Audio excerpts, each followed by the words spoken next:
If you have data crammed into one column in Excel and you want to split it out, like an address into a city, state, and zip code, don't do it manually. Let Excel split it for you in just a few clicks. I'll show you.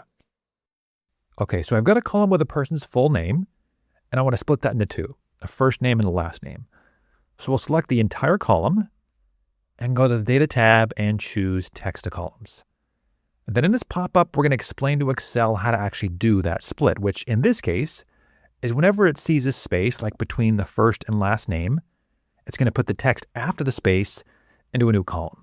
So I'm going to choose the delimited option, go to Next, and select Space as my delimiter. And as I do that, it's going to update the preview below, which helps me confirm that this is going to work. So I'll click Finish, and Excel performs a split.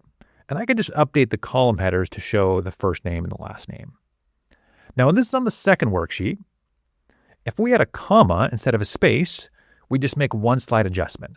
So I'll select the field, go back to Data and Text to Columns.